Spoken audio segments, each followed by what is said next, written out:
heritage as Kenya's 23 radio services that cut across our entire language spectrum.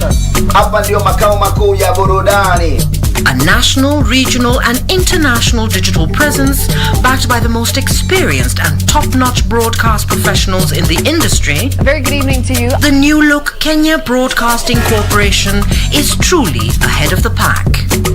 Turn to the mother of broadcasting in Kenya for stories that resonate with our identity, our aspirations as a people united in purpose.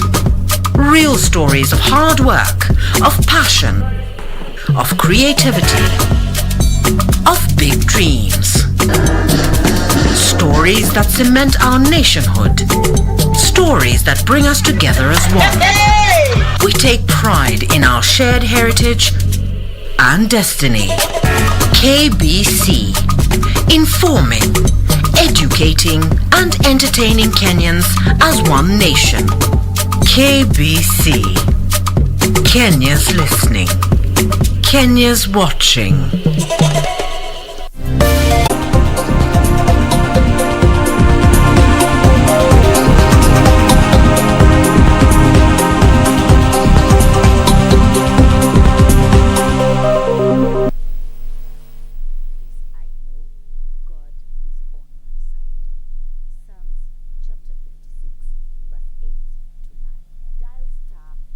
It is the 28th day of July 2021. Good morning and welcome to KBC Newschek. Glad you could make time for us. My name is Njue, welcoming you for the next 2 hours or so.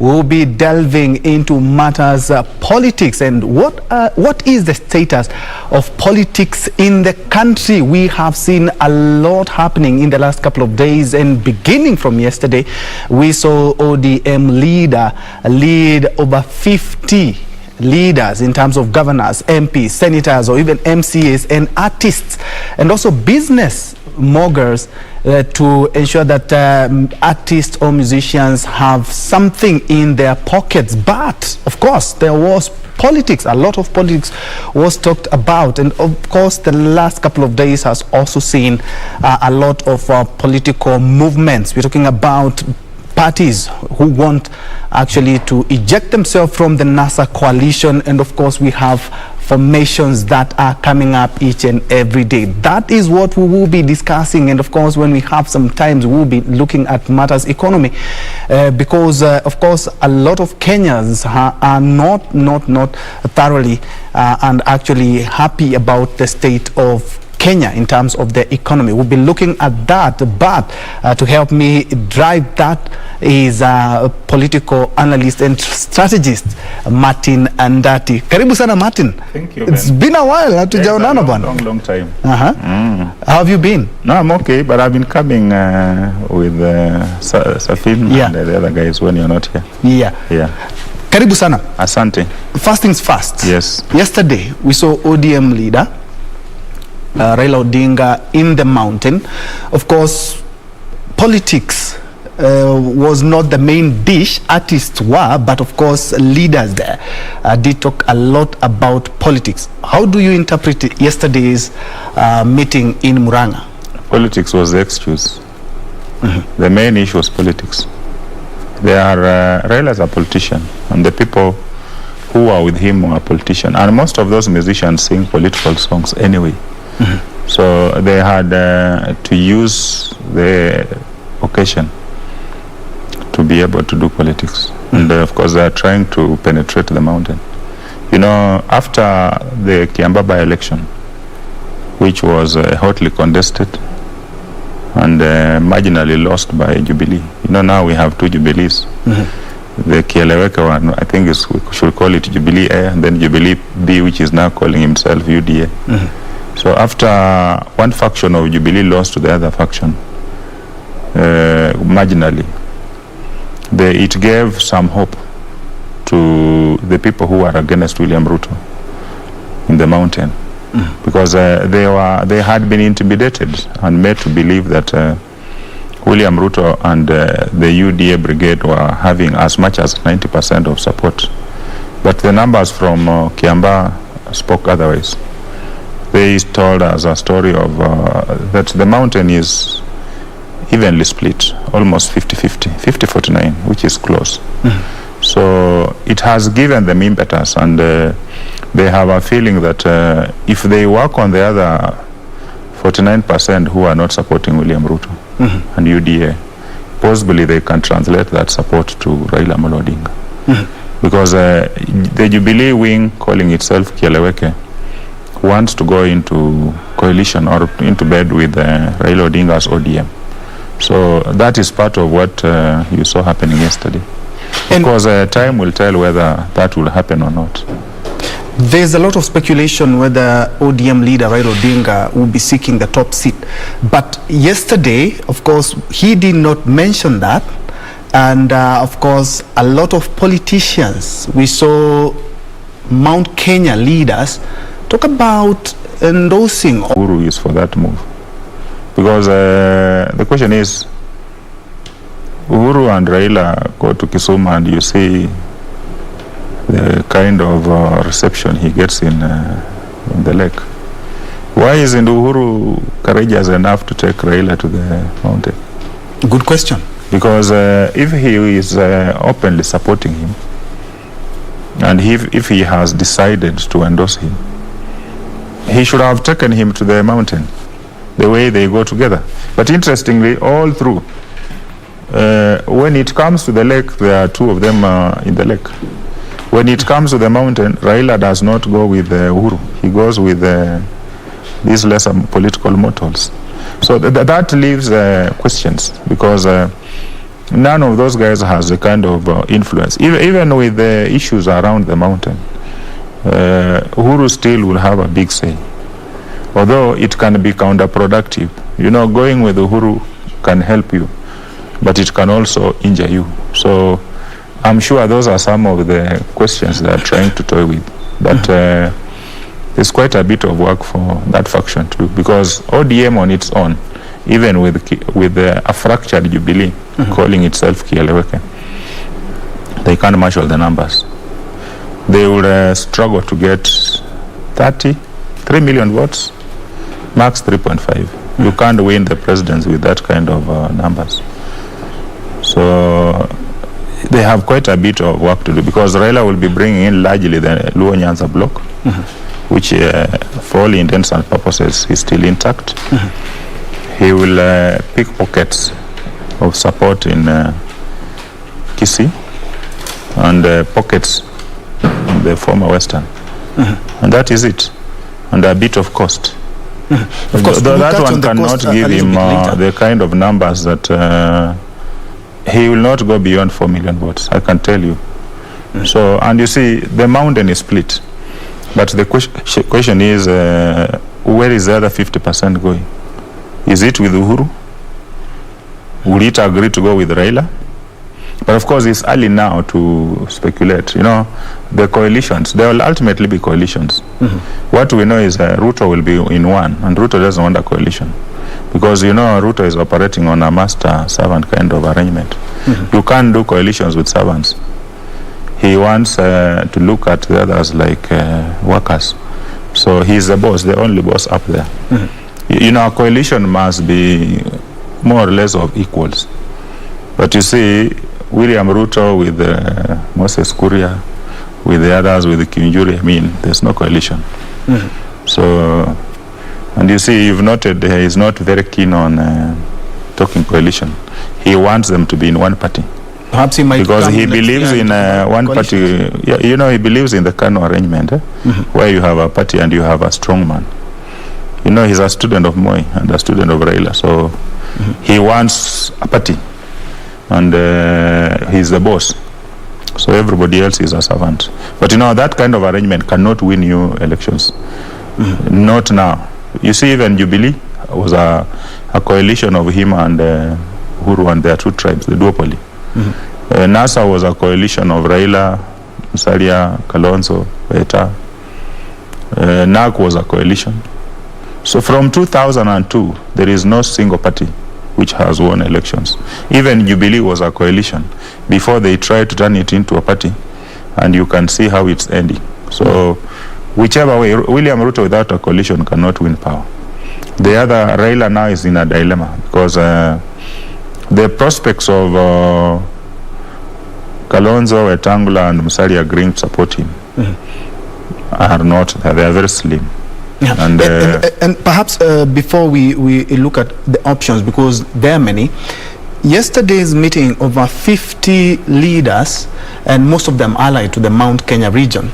And a couple of years back, that was unheard of for the ODM leader actually to, of course, to gather that kind of support. Yesterday, of all those leaders, they were actually keeping tabs with exactly what is happening. From 1st of June, the head of state has been making a lot of development tours. They started out in Kisumu together. They've been to the coast together. They were in Kambani together. And we also expect, as Raila yesterday talked about, he talked about unity, unity, unity. He steered clear of the 2022 succession politics. Perhaps we can first of all hear what he had to say yesterday. Alafu tutakwenda huko upande wa western, alafu tunaenda pwani, tunaenda kila mahali ya kuunganisha Kenya iwe kama kimoja. Uhuru unasimama pande ile, Raila pande hii. Yes, the ODM leader did decide to steer clear of course, all the Mount Kenya leaders that were there. Do they make it easier for Raila to climb the mountain, in your words? I don't think so, because you know, Uhuru demonized Raila for over 20 years, and he made the people know that he used to say Kemodo, the Mugoroki thing, madman. So when you talk to the people in the mountain, they ask you, did he take him to Mathare to be treated? That is the masses, the ordinary mwananchi in the mountain would ask you. Two, Uhuru has not taken the trouble to explain to the mountain why the sudden about turn. The about turn on the arrangement with Ruto, the about turn on the issues he had been telling Raila, because telling people about Raila, because he was telling the people, elect me so that I sort this guy out. Of course, they created fear. Part of it was political propaganda, that a Raila presidency will mean that the Kikuyu interests will be messed up, including people living in their houses for free. And of course, that was explained with what had happened in 2007, 2008. Of course, there are people who lost property. And up to now, there are even people who have fellas living in their houses for free in places like Dandara, in places like Kibra, which is not right. So, and that was out of the 2007, 2008 experience. So they instilled fear in the people from the mountain that if you allow this, your goose is cooked. So Uhuru has not taken the trouble to go and explain to the people that look, this guy suddenly now has become my brother. So he needs to go and sit with the leaders and explain why. You remember when he was in Sagana, the people were fairly angry initially, but he told them, have I endorsed Raila? Then it calmed the nerves. Up to now, Uhuru has not come out to say he has endorsed Raila. Now, Raila also has not come out clear to say that he will be on the ballot in the 2022. He is not. You see, that's where now the dilemma is. Raila is also in on crossroads, because Raila has done politics. He's been around from 1992, elective politics from 1992. So he understands. When he ran in 1987, he could only get the Luo vote. And you know, he struggled even here. He had to register all the Luos in Langata then for him to get the seat.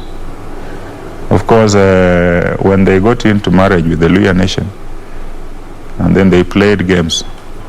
They managed to get more seats, of course at the expense of the Luhya nation.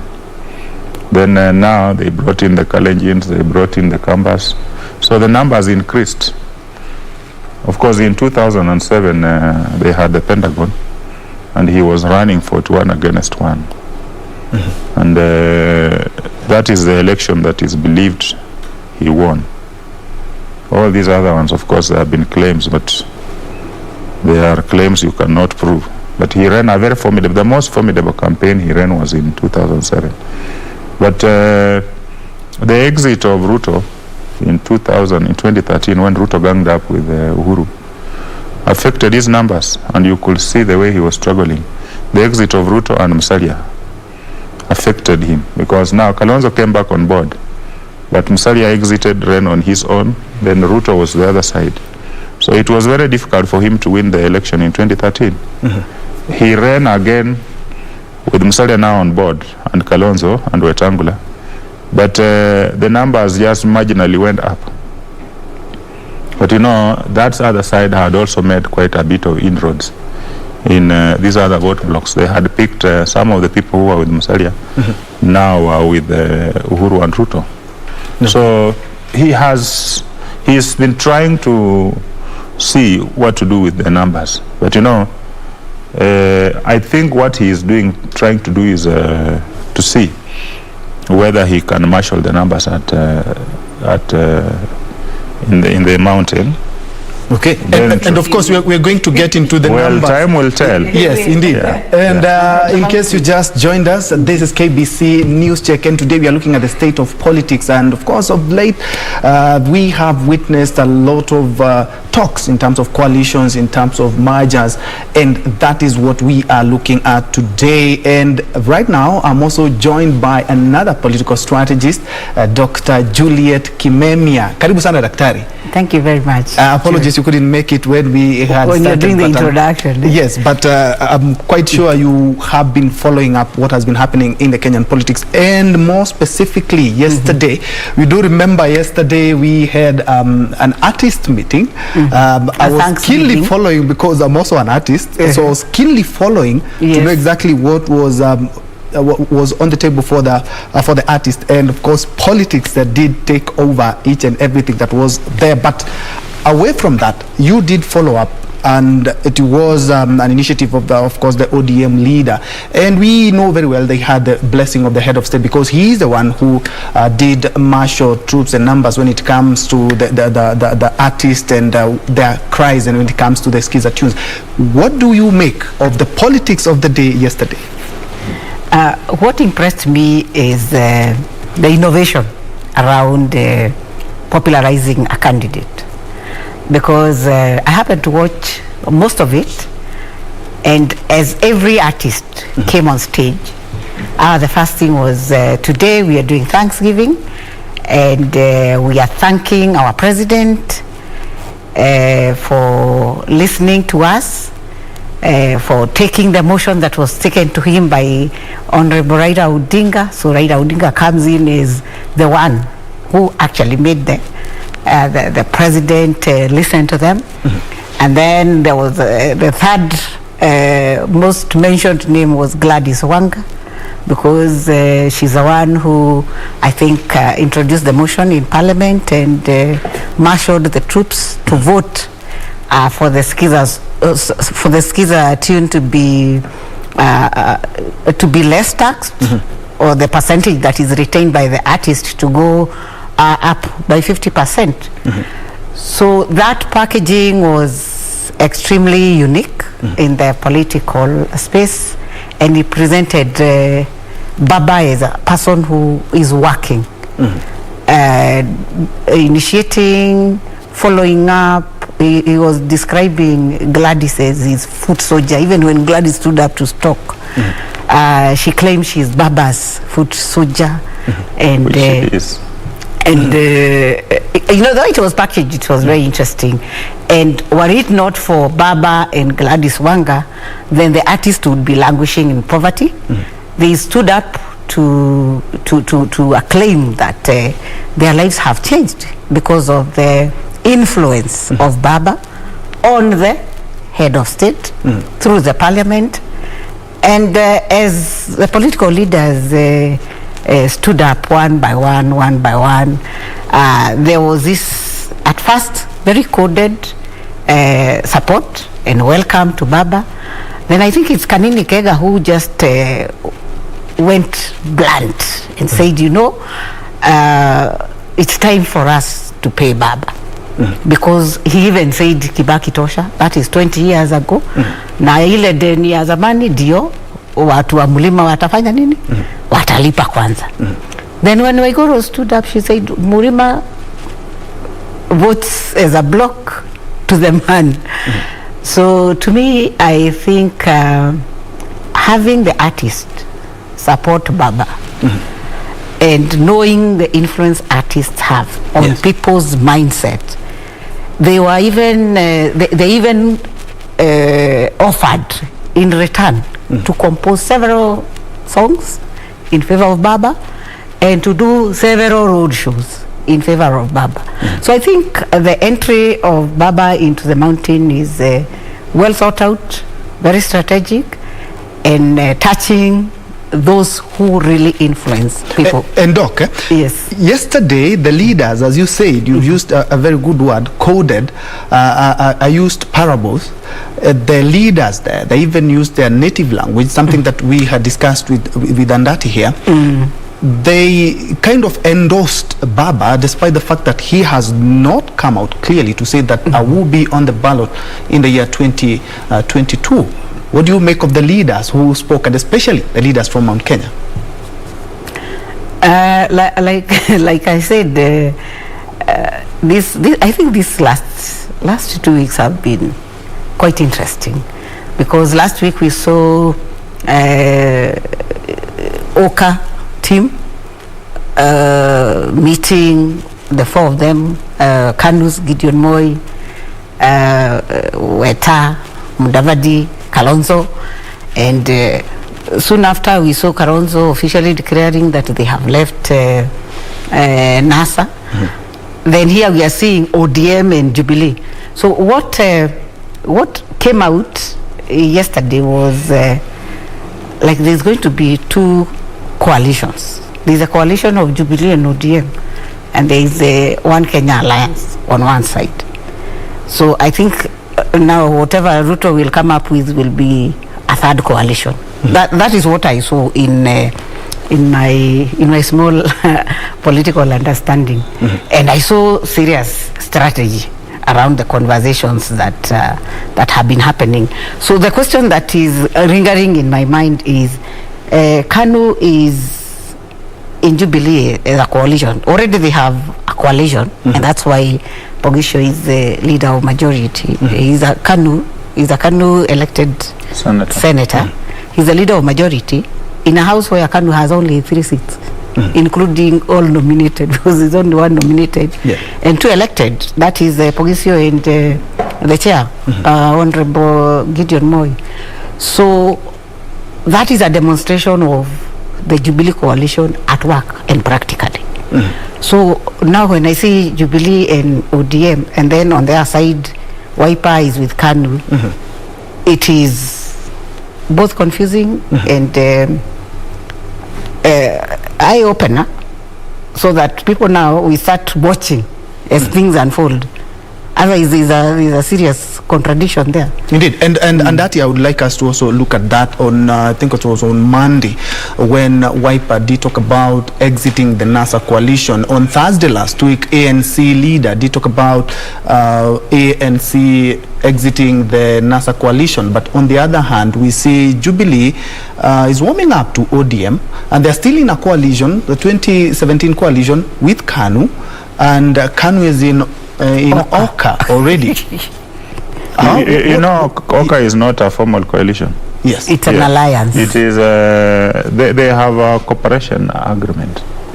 You see, even Wiper is legally still in NASA, but now Wiper signed a cooperation agreement with Jubilee,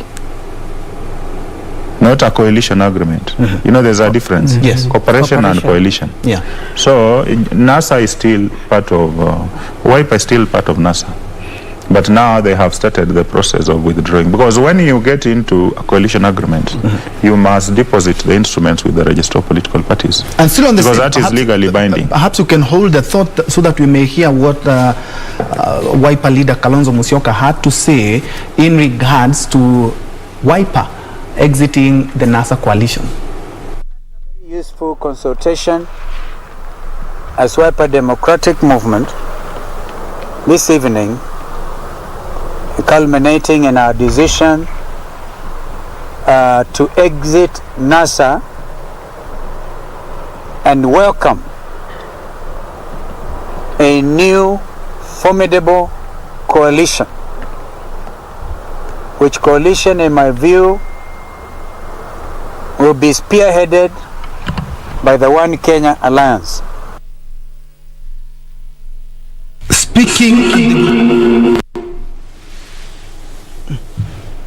and perhaps we can touch on what Kalonzo Musyoka had to say and the repercussions. We know very well Deputy Minority Leader Mutula Kilonzo has that seat because of a coalition agreement. What happens now that they want to pull out? They have already started the process of pulling out from the office of the Registrar of Political Parties. What happens to all the leaders who have been brought in by the NASA coalition? They remain in those positions. I don't know why they don't understand English. Yeah, because you see, they didn't get those positions because they belong to ODM. They supported ODM. And the positions belong to the coalition. So ODM cannot abrogate itself those positions. You know, even when they kicked out Wetangula, it was wrong. Because Wetangula campaigned strongly for Raila. And he has stood with him in 2013 and 2017. He's a partner of the NASA he was a partner. So the understanding was that Raila will get the presidency, Kalonzo Musyoka will get deputy presidency. Musalia was supposed to be made chief prime. Of course, I rubbished it because there was no such a post. It doesn't exist. So they were duped during the day. But Wetangula was supposed to get the next available seat, which was leader of minority. So, as a gentleman, Raila should not have done what he did. But you know, that time he was excited. And Raila makes errors of judgment, like the one he did. He antagonized his partners. He thought that now that he had gone to bed with Uhuru will transfer the mountain to him. But you see, he forgot that Uhuru will be exiting. So if you are leaving the scene, you can't be as influential as you are when you are running as a candidate.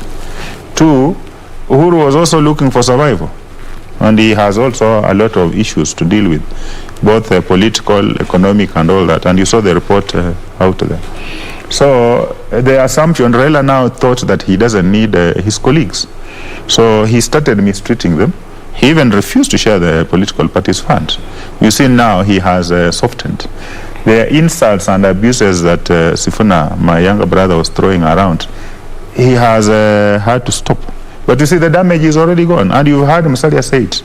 There is a deficit of trust. There was a lot of dishonesty. And ODM would rubbish and abuse them. You see, like even in Matungu, it was not strategic for ODM to run a candidate. So Raila should have seen the writing on the wall. The moment he saw the mountain was not embracing him, he would have retracted and not run a candidate in Matungu, the same way they didn't run a candidate in Ukambani. So that, and gone out and shared that political party's fund, and possibly even made peace with Wetangula. So that he has a possibility of recrafting NASA.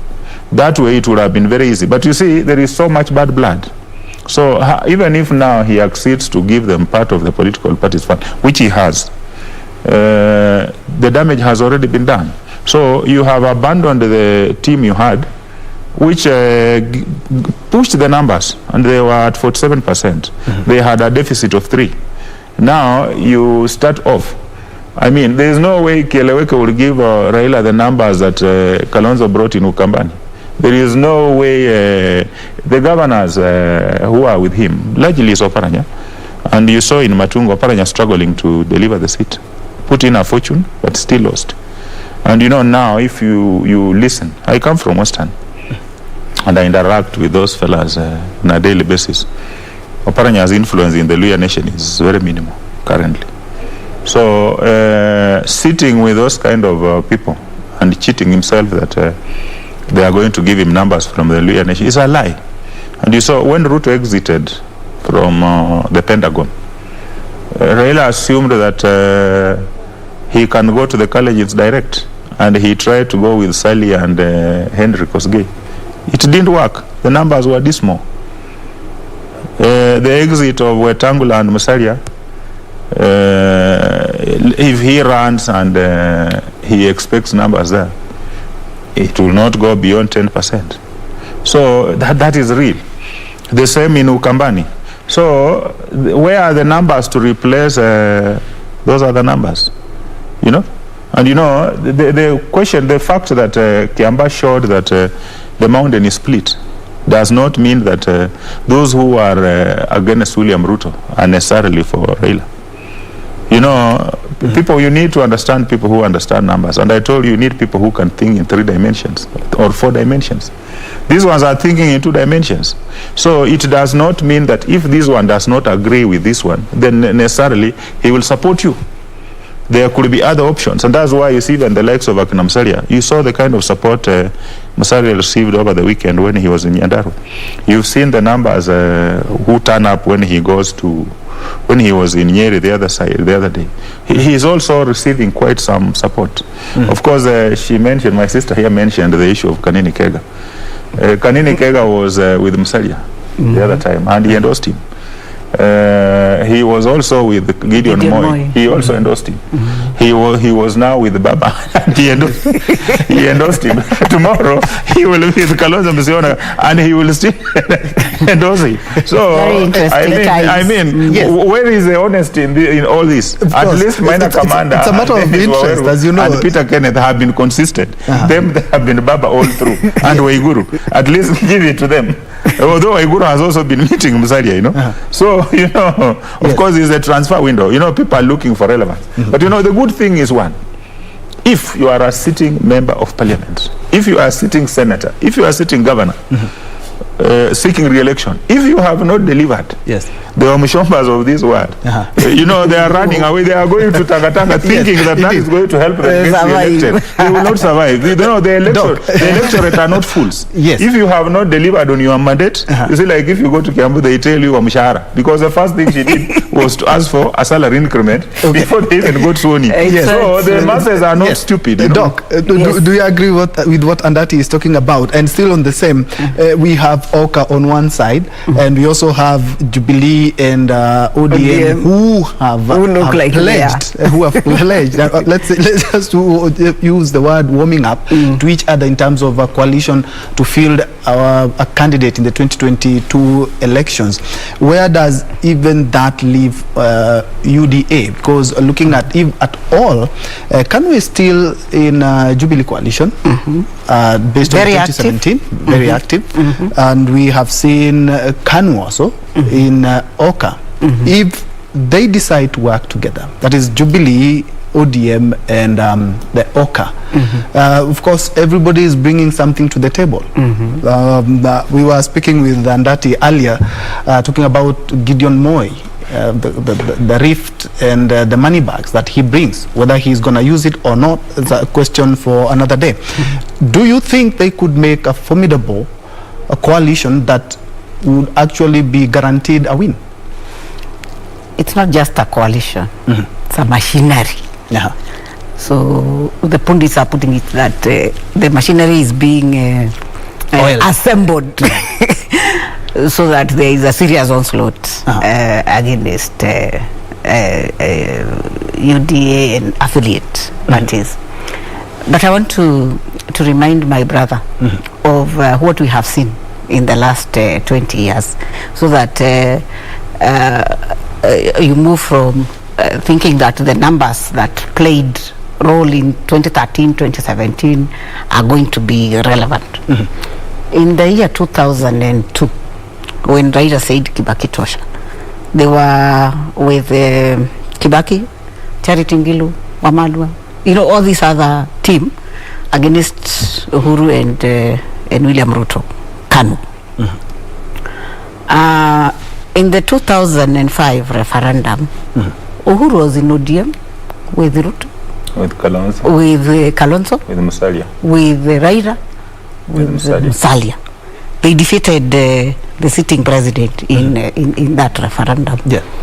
2 years later, Uhuru defected, I think, with Kalonzo. Yeah, Kalonzo also defeated. They went and supported Kibaki. They left Raila with William Ruto and Musalia and Balala, and it was a serious, it was a very serious machinery that they had assembled.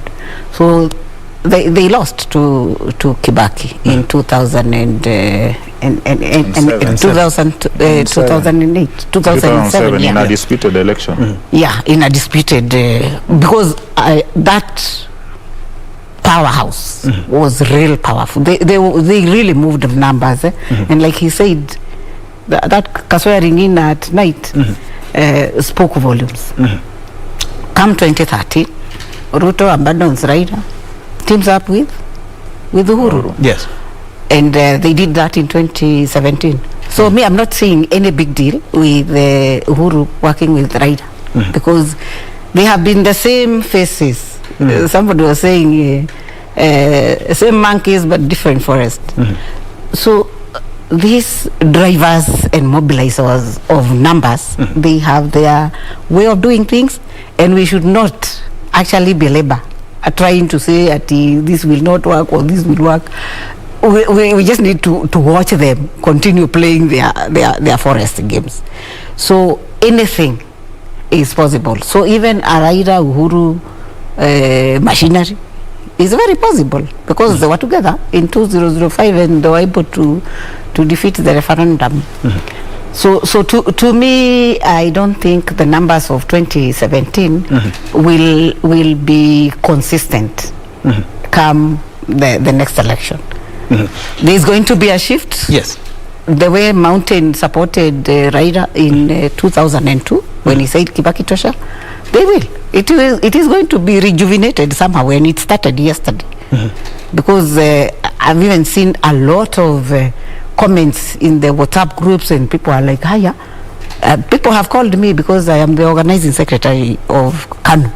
In my county about right now the inboxes of aspirants, because they are like, now I think tunaona the other side, because UDA has been going around saying nyinyi hamuna presidential candidate, nyinyi hamuna mpango. Yes. So and the likes of Kabogo has been going around saying musipojipanga mutapangwa.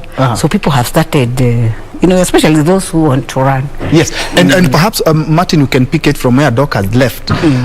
Where I'm looking at the Kenya political crystal ball, and as things are, we're expecting Jubilee, ODM and OKA to be perhaps work together. Where does that leave UDA and affiliate parties, if any? UDA and affiliates, they are the common enemy. Raila was a common enemy in the other three elections. So now UDA and Ruto are the common enemy. Yeah, you've seen. Look at the messaging across the country over the weekend. You had Muhisa Kitui hammering bottom up. You have these guys hammering bottom up. You had Kalonzo hammering combo bottom up. So what does that tell you? Ruto is a common enemy. So of course in politics you don't say never. The only issue is the challenge is how do they settle on a presidential candidate. You see, if there is a stalemate between Musalia, Kalonzo and Raila can pull a rabbit from the back and say, look, if it's not me, then I'm not endorsing Musalia and I'm endorsing Kalonzo. Then he says maybe he's supporting somebody like Muhisa. Don't rule that out. Yeah, because you've seen Raila has been very close to Muhisa, and I know there are quite a bit of discussions going on. So I think Raila is exploring the possibility. Raila has been in this game for quite some time, the way I told you, and he's looking at the scenarios. If he realizes that he cannot add his numbers, and he also realizes that he will lose to William Ruto. Of course, Raila will not want to exit the election having dishonorably by losing to William Ruto. But they will all laugh and enjoy if they have locked William Ruto out of power. So William Ruto has become the common enemy here. And that's why he's testing the waters. That's why you see, you asked, why is it Raila has not declared? He's been very ambivalent on his candidature because he's gauging the mood and testing the waters. And you know, they do polls quietly. Is it the same thing that perhaps the Deputy President William Ruto is doing, because he hasn't even announced perhaps who will be his running mate or who are his affiliates in UDA? No, William Ruto has already declared he's a candidate. I'm talking about he his has running been mate campaigning and for the last 9 years. He has no coalition partners. I told you, his is a master servant kind of arrangement. You can't take Moses Kuria and tell him that he's doing a coalition with William Ruto. You know, coalitions are supposed to be people of almost equal or slightly lesser weight. But you can't have people who have not much weight compared to you. They can't form a coalition, you know. So what are TSP? They are the Mwangi, Njue, Pep, and all that. He doesn't see them. They will be coming in as affiliates, but not coalitions. Yeah, that's why you saw him bulldoze Kiamba. And Kuria wanted to run a candidate. They realized giving Kuria Kiamba would give him more strength, so he becomes a problem.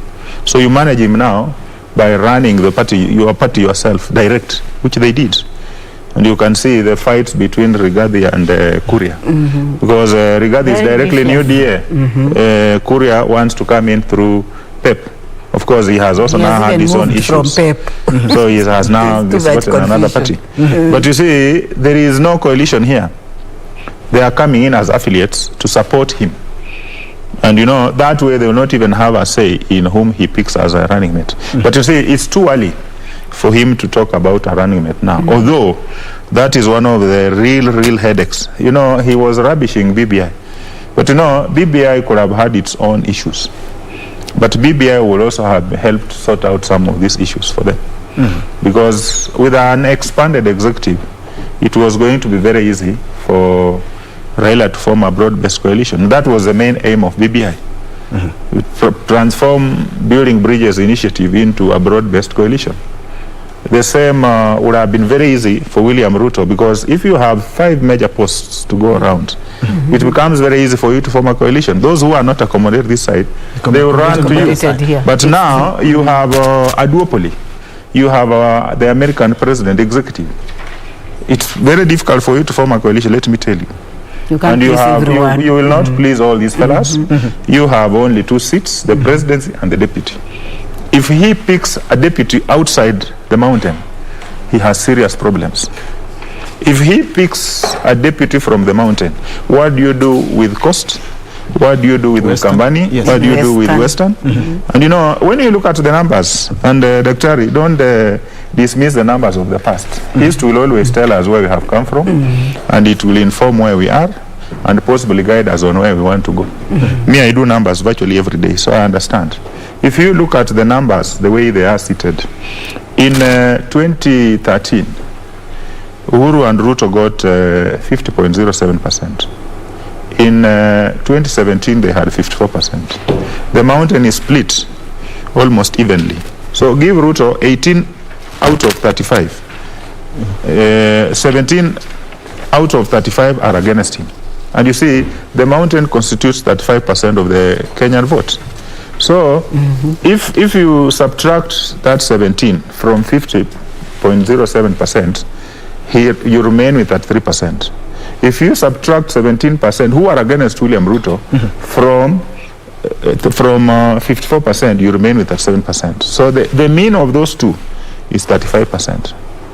So if you check William Ruto's numbers now, if an election were held today, he'll get 35% of the vote. Where does he get the other 15%? You need the entire Luhya block. And you know, the 54% which they got last time had pockets of the Luhya vote. The other numbers which can bring him close, but it will still not give him those numbers, is he must get the entire command block. Now, it means getting Kalonzo on board, plus all those governors, which is a tall order. Indeed. And if you pick Kalonzo as a running mate, it means you can't pick a running mate from the mountain. So what do you give to the mountain? So it's not easy, even for Raila. That's why you can see they are all in a quandary. And I don't rule out the issue of now coming in for a compromise. But that will be last minute. You remember in 2013, how the coalitions were formed. Today, Musalia is with Uhuru and Ruto. The next day, the Demons have told Uhuru no. The next day, so of course there is going to be shifting. It is a transfer window. The same characters you saw with Raila yesterday. Just like you will again see them with Musalia. You will again see them with Mugisa. You will again see them with Raila again. The same people. Because now what the people are trying to do is to get relevant. And then you have a whole bunch of second-term governors who cannot go back and vie again as governors, who are also hoping to ride on BBI. Now, most of them have realized there's no BBI, so they can't go back and become MPs to become CSS. They can't go back and become deputy prime minister or prime minister. So where do they go? So there is a lot of fellas are spending sleepless nights. And that's what I'm telling you. The issue is not even going, let me tell you, this election will not even be won on who draws the biggest crowd. Forget it.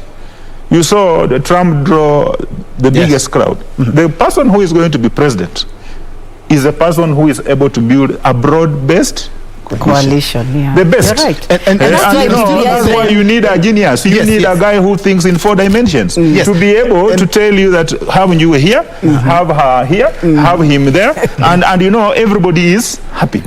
If you are able to do that, then I can tell you for free. Because it's not you who will be running all over the country. Then when you have built a broad-based coalition, you also now don't interfere with the party primaries. You let, if the people tell you, we want Njue as our MP here, leave him. If they tell you they want Moses Kuria as a governor in Kiambu, irrespective of whatever party, as long as he's agreeing to support you for the presidency, let them have whoever they want. If they tell you we want to have Kabogo here as whatever, do it. If they tell you let Daktari become the women rep here and she's in Kano, support her. Or governor. So whatever the people tell you, that is what you do. That way, then you win it. Yes. And now, perhaps we have an aspirant for governor there. But, Doc, looking at what Andati is saying and the semantics involved, where does that leave UDA? Some have claimed that UDA is just a passing cloud, it's just a passing wave, it's just a matter of time, and then everything will just fizzle out. But looking at the steals that it has been able to do in the by-elections that we've had, starting from Mombasa all the way to Juja, now we saw in Kiamba, we have in seen... Juja, it's not UDA, it was PEP. Yes, but they were supporting the PEP candidate. I'm saying their footprints, yes? They where supported does that live? Indirectly, but they were not. The PEP candidate Doc, we cannot assume that the UDA is just a passing cloud. It's been able to steal from the backyard of the president, been able to go down to the coast and do something. I support what my friend has talked about numbers. Yes, they supported. Yeah, but that was an independent candidate. It was an independent candidate, and he voted with the government. He voted for BBI. He has never really come out openly to say that I owe my victory. Are you guys saying that we need? I owe my victory to UDA. You can't push it away. Yes. You can't. Yes. No. Looking at the numbers in terms of victory. In the last 12 by-elections that have happened, UD has only won 3. So 3 out of 12 times 100 is what percent? But we cannot overlook their presence. Let's do maths. Yes. That's 25%. That is slightly less than a D. It's an E. D minus. There is a lot of hype around it. But that is not really the reality. If you look at the performance of UDA in Machakos, it was really disheartening, because the chairman of UDA is Mudhama from Machakos. He sponsored a candidate, Njue, called Ngengele, against the Wiper candidate, his wife. And I'm telling you, the outcome was just sad. 140,000 for Kavindu, 19,000 for Ngengele. After spending so much, Kiamba, it was neck to neck. And there is a contest about, I come from Kiambu. There is a contest about tallying in 3 streams. And me, I'm hoping that the court will allow for a recount so that there can be closure. But it was 50-50, bumper to bumper, in terms of competition between Jubilee and UDA. And that's the same thing that happened in Rorie and in Nakuru, that London ward. It was, I think, 49%, 49.5%, and 50%. So that cannot really qualify UDA as a force to reckon with. Of course, they have mastered the hype in the media and drawing big crowds, but from the look of things, they are headed down there. Okay, something that has really gained a lot of traction by UDA is their bottoms-up economy. Of course, there are others who are talking about the trickling down economy, and of course the latest one, Made in Kenya economy. But they are riding on the wave of, the UDA is riding on the wave of hustlers and of course the bottoms-up economy. Let's just be very honest here. We've had all those formations, the bottoms up, the trickling down, and the same, we are just recycling the same leaders. Why is it that none of them has ever worked in the country as we speak? Or they're just, having studied entrepreneurship up to the highest level, science has it that people-centered development is what constitutes sustainable socio-economic growth. And I think that's what everybody is trying to package. But there, I listened to Waishunga yesterday on Citizen, and he was asked, can you define your bottom-up? He said, no, we are going to deal with Mama Boga. We do it. And then there was some outrageous definition that was at by Tuju. I don't want to mention because it was very sad. And then there was this Mudavadi demonstrating with a bottle. And then there were these very outrageous remarks and comparisons by Moses Kuria. And let me tell you, now speaking on behalf of Kenyans, ordinary Kenyans, we are extremely disappointed by our leaders, extremely disappointed by what they are proposing to do for us, because they are treating Kenyans like people who can't reason. They are treating Kenyans like people who are not right now suffering from the effect of COVID and stuff like that. They are treating Kenyans like objects that can be put on parking at the wait here, continue struggling here, then 2022 I will come and give you money. I think it is very, very important for our political leaders from across the divide to interrogate themselves as they seek to be elected into those big offices, as they seek power, to come up with practical solutions. And we have a very beautiful system of government, program-based budgeting.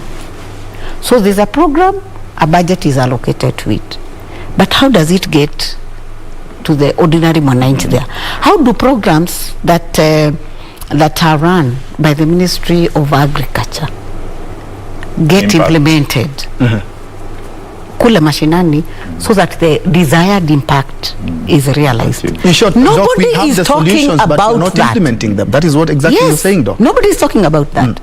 we have all these policies, like for example maize. You know, maize, every homestead in this whole country allocates some portion for maize. So there is a whole budget process, fertilizer, quality seeds, blah blah blah blah. But you go to mashinani, there's nothing. The governor calls 5 people, 5 households in a neighborhood that has 1,000 households.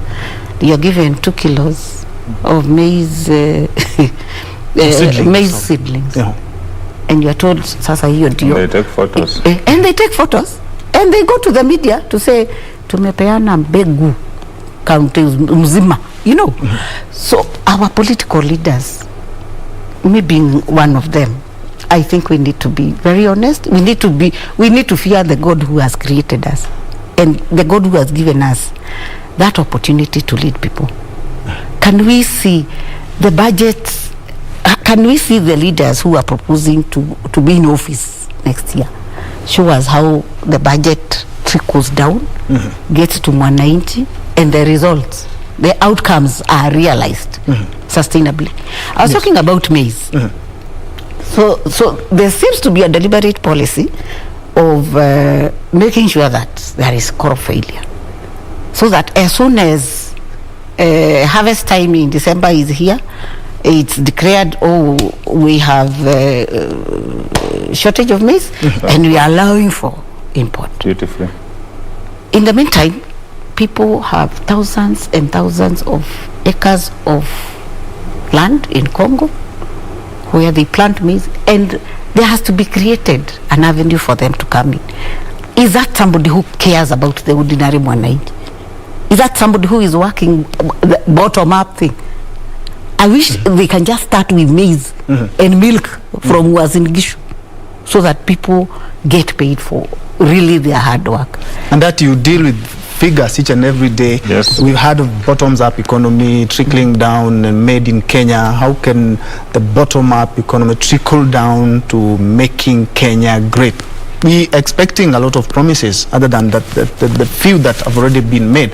We're expecting them to come up with so many things. Of course, we had a lot of stadiums and we had a lot of laptops and stuff. And of course, that was one of the things that never actualized. And we are hearing about the bottom-up economy and other forms of rejuvenating our economy.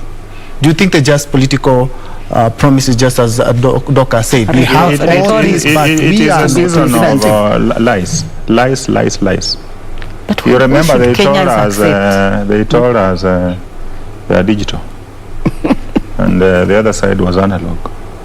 Now we are moved from digital to wheelbarrows. So the same Kenyans. Is the wheelbarrow more digital than anything else? Than a laptop. And how do you give a graduate who has finished university a wheelbarrow? Honestly. What do they do with it? Why didn't Ruto give the daughter a wheelbarrow, the one who is a deputy ambassador, at 26? As a wedding gift. Yeah. Why did he give it to the son who is a lawyer? And why is he not? No. Why is he not giving those wheelbarrows in Rift Valley? Because he doesn't give them in the Rift. He gives to us. He gives them outside in Central, to my village, in these other places, but he doesn't give them in his home yard. But Martin, he has gained a lot of traction with that. Because he's a snake salesman.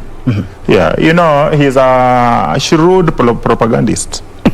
So he plays on the minds of the poor, and you know, he promises false hope. Because you know, you can't say kazi ni kazi. Even cattle rustling ni kazi. Even conmanship ni kazi. But you know, a job must have some decency. True? True. Yeah. But you see, you can't just tell us, even at you know, me I sell sex on Koinange Street. So at hiyo ni kazi. It's a job, yes. But kazi si kazi. Have you seen any girl going to Koinange Street during the day and saying I'm a prostitute? Because at hiyo ni kazi. Are they proud of what they do? So you can't tell us that kazi ni kazi. A job must have some decency and must have some honor. A definition. Two, the poor people, you cannot tell, you know, kama ile ya Nyayo zamani, kaa pale ulivo, you know. Basically, that's what he's telling you, that if you are poor, remain the poor the way you are. So I'm leaving you with this wheelbarrow so that you remain the way you are. Why did he remain a chicken seller? Because if it was so good that selling chicken was so profitable that it has made him a billionaire, why do you abandon it to steal? Why does he want to be president? Kama kazi ni kazi, he should have remained deputy president and be content with what he is. But you are aspiring for higher office.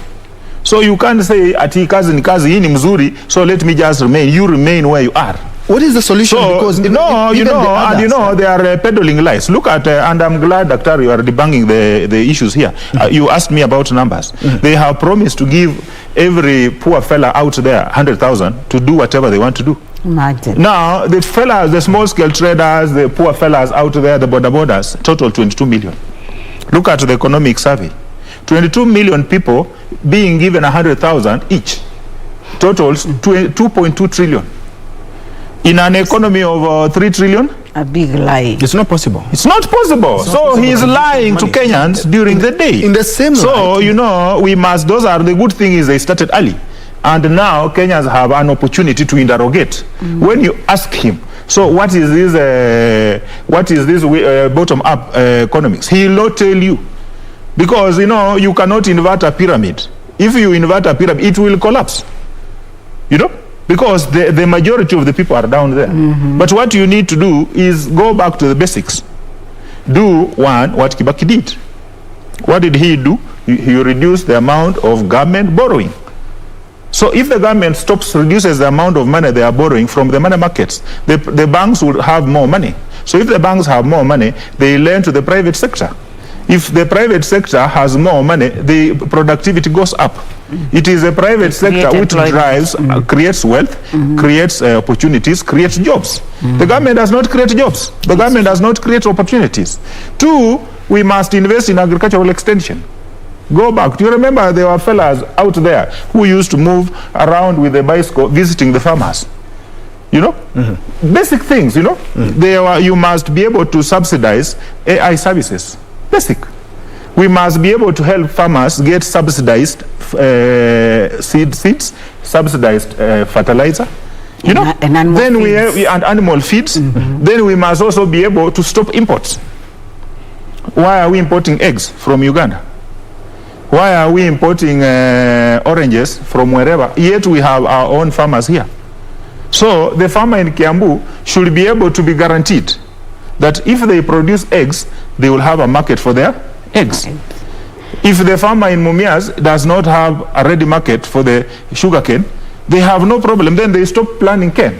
That's how we have killed the likes of Mumias. So, and the whole world, the world over, agriculture is subsidized. 2, the farmers are protected. Because it's not just about productivity, it's also about livelihoods. There are people who earn a living out of those livelihoods. And that creates a multiplier effect. So we need to do basic things. Stop some of those cheap sugar imports. Stop some of those cheap maize imports. Penalize, put serious duty on those issues. Then now we have huge infrastructure, which they have, which is good. But you see, infrastructure without corresponding productivity is futile. They rushed and took projects which should have been done in 2025. They have done them now. The superhighway, the expressway is good. But go and look at Vision 2030. Does it tell you that you do it now? They exaggerated the cost of SGR by a whole 100 billion, which ended up in people's pockets. Now, prosecuting them is very difficult. So you get somebody else to tax the money that they have. So that if they pay money, taxes on that stolen wealth, that is part of the government, then the amount of taxes you are asking from the people reduces. So if you reduce the taxation, because why are you taxing the border fella? Why are we putting another 16% on border? Why are we putting a huge tax on gas? If you go to move around the villages, I go to Western almost every 2 weeks. Like this Friday I'm going. When you move in the villages, you see the small meko mtungi, they are all over in the villages being sold. Now, if you increase, putting that 16% means the price goes up by almost 300 bob. Now you are discouraging people from using gas. You want them to go back to firewood. Cutting the forest. If they go back to firewood, they cut the forest. If they cut the forest, that's not clean energy. Climate change. Then there are issues of climate change. Indeed. When we should actually be encouraging people to use clean energy, to use this gas. So we should actually be reducing the taxes on even gas and increasing productivity. 3, let the government is the greatest consumer of goods and services, both national government and county governments. Why are we importing most of the stuff here, even these seats? You will be told they are from China. Yet we have boys here. I'm doing some socio-economic improvement program for fellas in the village. You help a few of them do a few houses here and there. I'm using local manpower. Most of the people, in fact, all the fundis I'm using, they are boys who have trained in the Youth Polytechnic, and they are very good. If you see some of those, I'll show you clips after the show. You will not believe that work has been done by those boys. So why don't we encourage those boys, encourage the local people, give them contracts? Yes. I remember one time we were giving road construction projects to the women groups to do roads. We give those small groups, the youth groups, the women groups, some of those contracts so that they also earn. We don't bring in so much stuff from China. COVID has taught us that we can even live. When they stopped the flight, we didn't die.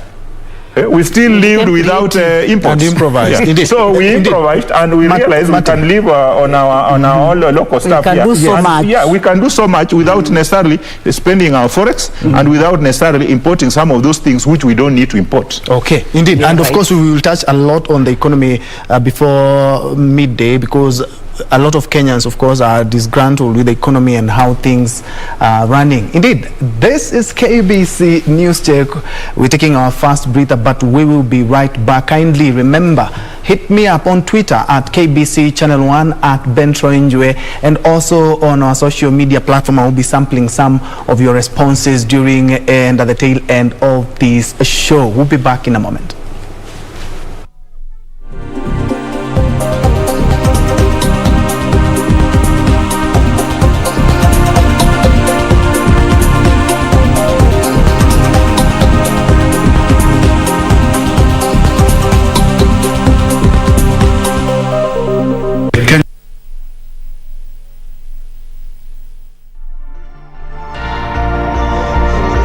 Waomba wenzangu, kama vile mimi ufanya, weka pesa yako kwa panga account juu KDIC imekuhakikishia iko safe.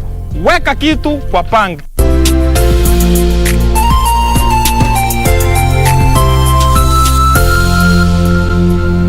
Be sure, check out for a KDIC sticker in your banking hall. KDIC, protecting your deposits. The military is currently the epitome of management in this country. From Nairobi Metropolitan Services to the Kenya Meat Commission, the precision is evident. But what is that they build in character? Join me, John Jacob Kioria, this Wednesday on Prime Edition as I engage the General Robert Kariuki Kibochi, the Chief of Defense Forces, in his first ever interview with the media.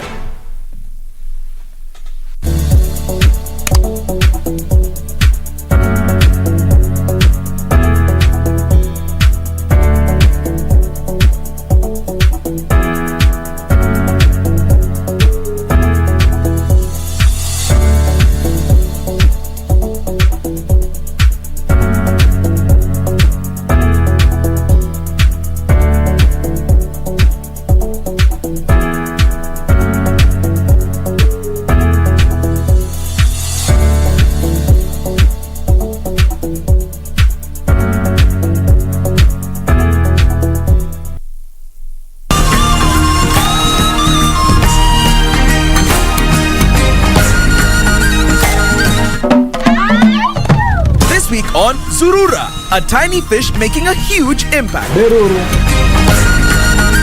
Rastani Ebola Argentina. Fashion on Kenya's lakeside region. With the one and only. And a dance to keep the culture alive. That's coming right up on Zurura. Find your adventure. Ndo ile Lake Victoria pale ninaiona vizuri sana.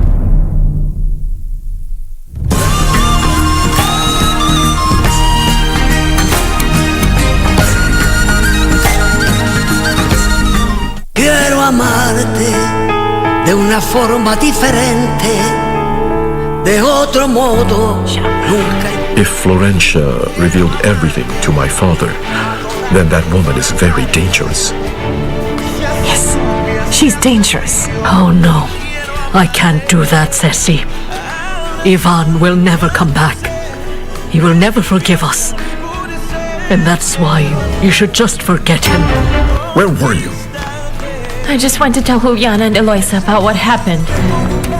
You were not supposed to tell anybody about what happened just yet. I wanted to wait until we had more information, Amaya.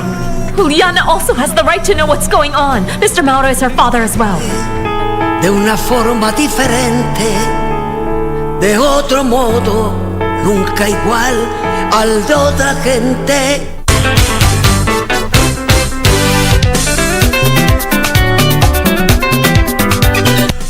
Hayawi huwa mbiu ya mgambo imelia, na kwa kawaida ikilia kuna jambo.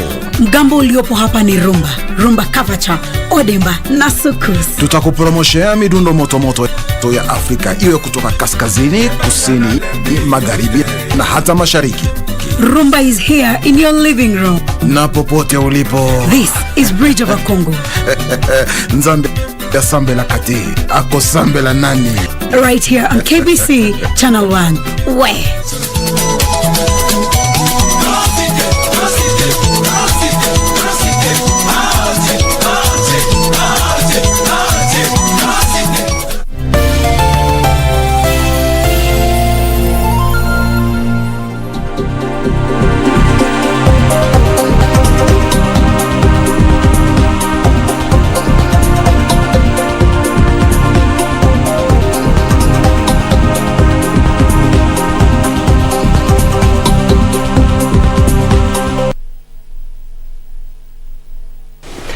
Indeed, you're watching KBC and this is KBC News Check. Thanks indeed for joining us. In case you've joined us, my name is Njue, and Lensa Odingo has been our sign language interpreter. Now we have Anne Wangeshi being our sign language interpreter for this show. And perhaps before we go back to our conversation, let me sample some of your responses. Jafet Kimutai, you are also watching. Anastasia Macau, you say you're learning a lot. Thanks. He calls himself Uko Flani, and perhaps this is addressed to you. He says Martin, and that is wrong when he says, why does Ruto want to run for presidency? If Kazi ni Kazi, yet he should have remained a chicken seller. Let me answer Mr. Ndati. 1, all Kenyans cannot buy for the presidency. At the same time, 2, Ruto sold chicken while he was still young and his family was poor. After graduating from the university, he became a high school teacher before joining politics. And for your information, Ruto still sells chicken and that is why eggs. He should continue selling chicken. So he is contradicting himself. You know, everybody aspires for something bigger. So you can't tell us that Kazi ni Kazi. Yeah. You know, if it's good, he should have remained like Muguku. You remember Muguku, the one in Kikuyu? He sold chicken and he left a lot of wealth. Okay. So, you know, but everybody hopes for something bigger. And the question is, how do you get where you want to go? Yeah. You know, you can't glorify certain things. Like you are a conman and you are saying Kazi ni Kazi. You know, even conmanship is Kazi. But is it a decent job? Look at the characters around there. The wash characters. You know wash? Yeah. So hata hiyo ni kazi. Na kazi ni kazi. All right. And Festus Ngetich accuses you of being biased, and Franco Walumbasa Those are his says, opinions. Yeah, bring KBC back to Uganda. Of course, that is something that we'll also be looking into. That is the matter we are discussing, and that is the state of politics in the country. Of course, despite the fact that the COVID-19 pandemic, politics have just found a way into Kenyans' houses. And I'm joined by analyst Martin Ndati and Daktari Juliet Kimemia, who are trying to break down the politics that have been in the country. And of course, there's a politics of coalition, there are politics of formations, and we are seeing formations starting to take shape, and the political drumbeats are picking up sound slowly but surely. And perhaps to go back to what we had before is the matter of the economy has come up when it comes to all the coalitions or even the alliances that are merging, are even taking shape. Perhaps we can look at the options that the formations have. Of course, the president is not vying for any post as now, as we know, and we also know that the former premier Raila Odinga has not come out to say that he will be vying for the top seat. But from the look of things, he could be in one of the alliances. We have OKA, that is the One Alliance, the One Kenya Alliance, and of course we have UDA on the other side. What options do we have for these leaders? Perhaps we can first of all explore the options that the former premier has. He may decide, as things are, he's not vying for the presidency, but he may decide not to vie and be a kingmaker. You cannot rule that out, because I've told you, Ruto is a common enemy. Raila was a common enemy in the other 3 elections. 4 actually. This time it's Ruto. And you can see the messaging. And you know, Raila still has substantial support. He has the Luo bloc under lock and key, which is slightly more than 2 million votes, to about 2.2. He has his fanatics out there from the other communities, maybe another million or so votes, 1.5. So he has close to 4 million votes, which you cannot take away from him. So he will be a major player in whatever formation. But you know, he does not, as of now, he does not have enough numbers to make him president because of what I have told you. 2, he's watching the space, and he is exploring and gauging and looking at the numbers. You know, they also do polls quietly, and he is able, after he tries to make the forays in the mountain, they will definitely do polls. You know, there are the polls they put out here, then there are also polls which they do for their own internal consumption. So he will see the way response, then see the response in the other blocks, and that will largely inform whether he runs or not. That's why you can see he's been very ambivalent about his candidature. But you cannot wish him away. He will be a major plank in the coalition that will take power. So those who are antagonizing him, those who are rubbishing him, those who are wishing him away, they are making a mistake. Another factor you cannot wish away is Uhuru Kenyatta. Even if Uhuru just takes away 10% or 20% of the mountain, you are talking of 10% of 7 million votes, 700,000. That is the entire vote of Kakamega County. If you talk of 20% is 1.4 million votes. He's already been allocated 50%. No, they don't even go there. Just on the lower side. Now, 2, talk about the political influence. He has instruments of power. He has a central bank. He has the intelligence. He has the provincial administration, and the rest of the security apparatus under his control. So that is something you cannot wish away. And you know, the advantage he has, he's not a candidate. So he has all the time to watch and see who is doing what. As you guys are busy running around making noise every evening, every morning, the president gets a security brief on virtually each and every candidate. He knows who is doing what, he knows who has which numbers, where. So that's something you cannot ignore. So there are 2 people here. Raila, Uhuru, you cannot wish away. Ruto is a factor, but he's a candidate. Musalia is a factor, but he's a candidate. Kalonzo is a factor, he's a candidate. Raila is an undeclared candidate. because he's not come out clearly to say whether he's running. And he's sending, you saw even when they set the deadline for submitting the ODM papers, he didn't. Because he's watching. And he's on record saying Ruto thinks he can become president without me. So Raila would want, the way Ruto stopped him from being president in 2013 and 2017, you know, revenge is a dish best served cold.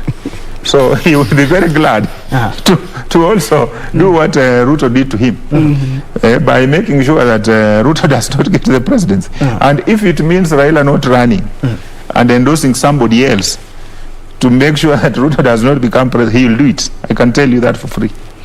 Two, that's why the Oka guys must also try to be strategic. You know, in Oka, Gideon has money. Most of it inherited. But he doesn't want to spend it. Our politics, money is still a major factor. He inherited Kanu. He is the son of Mzee Moi. So he inherited a big party. He inherited a big name. But he is struggling to fit in the shoes of the father.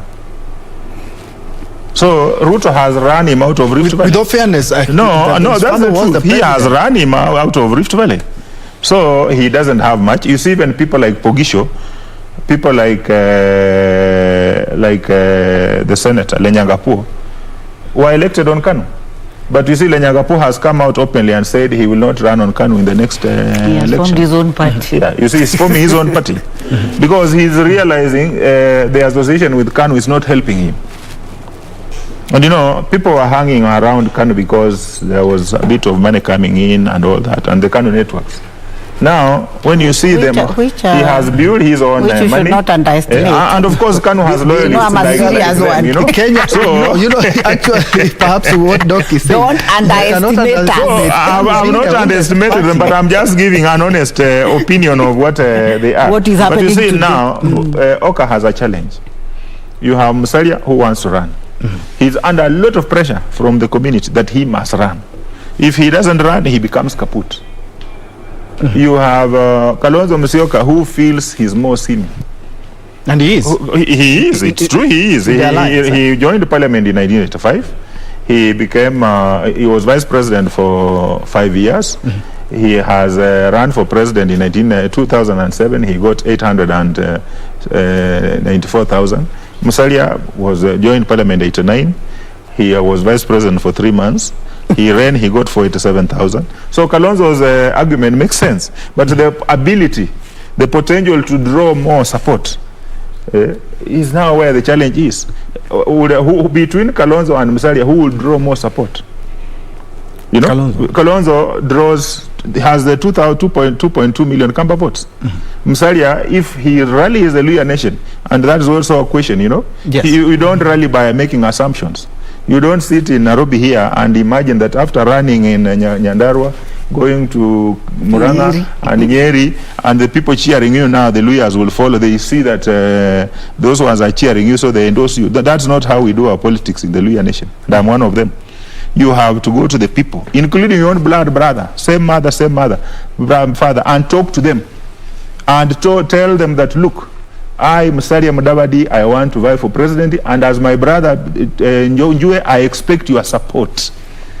You know, in no uncertain terms. That way they will support you, but you don't sit out here and make assumption that they will know you are running anyway.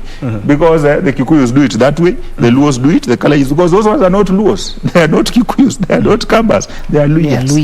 That's why they are Luhyas, and that's why we are what we are. Do you think perhaps now that the Luhya nation, of course, it has factions, we have, of course, Musalia, we also have Weta. There are no factions. There are no factions. You know, even Mount Kenya, you have seen. Who says in the last elections, Raila got 95% of the vote. Which factions? Look at the numbers. In 2002, the Luhyas voted wholesale for Mwai Kibaki. As a block. As a block. They are like the mountain. Yeah. It's just like, you see, like now the mountain also is split. In 1997, in 1992, the mountain was split between Matiba and Kibaki. In 2002, the mountain was split between Kibaki and Uhuru. Yes. It's the same way the Luyas have also been voting. So what is this narrative created, the false narrative created by the media that the Luya has factions? There are no factions. It's only that when you have a strong, and when Raila ran in 2007, the Luyas voted to him to the last man. Kibaki got pockets of support here and there, sections of Bungoma, because the leaders from that community, the Luya leaders from that community were predominantly in PNU. The other faction or the other group of the Luyas were the other side. Look at the mountain. It's now split. You have the west and you have the east. But it's not even those ones in the west. It's not an entire block. You have Muturi and his group. You have Munya, who is not also in that group. Munya is in this group which is supposed to be the west. But you see, the media has created factions that now we have Mount Kenya East, which is largely, which is behind Muturi, and yet Munya is from there, and you have other strong leaders who are not in that group. You also have people who are from the west, but they are not, they are in that Muturi group. So you see that Kabogo, yes, Kabogo and all that, and there are also those who are not any of them. That is it. So you cannot balkanize a whole region and say that it's like this. You know, you even have Central, and there are people in Kanu like her, and she's very proud. She's sitting on national television, the station of the government, and saying she's Kanu and she's not ashamed, and she has no apology. Indeed, Martin. Yes. And, perhaps if that is one scenario that we can explore, but there is also another scenario looking at politics and what we've learned over the last couple of years is that there are no permanent friends, no permanent enemies. Doc, perhaps you can touch on this. Can we see perhaps an alliance between the former premier and Ruto? They have worked together several years. They even were 2007 they were together. Do we expect to see such kind of an alliance? Remember, politics is about interest, not about permanent enemies or friends. I can tell you for a fact that they can't. Why? Because primarily of the handshake, because I think the deputy president viewed it as an avenue for kicking him out, and that's why he has refused to totally internalize the 9 issues that were the 9-point agenda. The 9-point agenda of the BBI. And he has just concentrated on one which he has demonized over and over again, and has made very many of his followers not pay attention to their other 8. So he's permanently saying that BBI is for creating positions, it's for creating backdoor entry points. But I wish Kenyans can look at the BBI holistically. Because like what my brother said here, that is one way of ventilating and diffusing cracks and fallouts after particularly selecting the running mate. So William Ruto and the Raila faction, all of them need BBI for them to be able to marshal the numbers that they desire. So maybe what I would wish is that the outcome of the appeal is upheld, BBI is upheld, and we continue into the referendum, so that people run now on that new structure that we'll have 5 guys at the top that are looking more or less equal, who can be drawn from different regions, and therefore give each of the runners a semblance of the face of Kenya. So to me, BBI is a huge solution, even to what we are seeing, this polarization and personalized attacks. And you know, the crack is really forming up right now of dividing Kenya into 2. What we saw in 2017, and I don't think any Kenyan would like that. So me thinking, if the 2 of them agree in spirit, and the BBI process resumes, and we get into the referendum, and we just change what needs to be changed. Because to me, like being a woman in politics, BBI has sorted out a lot of the gender issues that have been there. Okay, of course, Yes. we will touch on the BBI and what will happen, and if at all the Court of Appeal rules in favor of the BBI, are we expected to see perhaps some alignments or... It will still go to the Supreme Court. Yes, no problem, but at the end of the day, we're going to get a judgment for the BBI, whether it's at the Court of Appeal or at the Supreme Court. But looking at this other coalition, the NASA coalition that, as Martin has put it, and as the coalition partners have talked about, it is quite dead. But incidentally, some of the principals in NASA are formed OCA, that's the One Kenya Alliance, and they have invited, they extended their hand to the former premier. Of course, that is more or less another NASA, but now he might come in with the Jubilee and consolidate. Is that also an avenue? Perhaps the premier can get in the alliance and try to jostle his position to get the top seat against Mudavadi, and that he has talked about. There's Kalonzo who also waiting, and also we have Wetangula and Gideon Moi. Yeah, if Baba is able to convince the mountain that OCA itaunganisha wa Kenya, there is this very choreographed talk of uniting Kenyans. If he's able to convince the intelligence of the people, and convince, like I saw yesterday, all Mount Kenya governors were there apart from, I think, 2 or 3. And all of them are saying, Baba, this is the time to pay the debt. Then Gladys Wanga stood up and said in Kikuyu, hii ni wakati ya kushokia woko. This is the time to return the hand. This is the time for the mountain to support Baba. So it's very likely. Anything is likely at this moment in time. And of course, if ODM, because Kalonzo really extended the olive branch to Baba, and I don't think that was by flukes. It must have been something that was discussed behind the curtains. So if ODM joins OCA, then already Gideon Moi is there with KANU, and they're in a coalition with Jubilee. Jubilee somehow will be part of it quietly.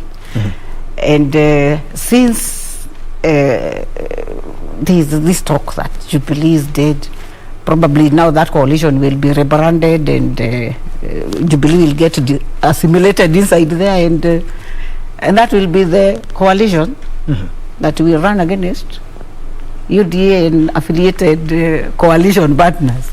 And that is very likely. And that you wanted to touch something on the same, and perhaps you can tie it with this.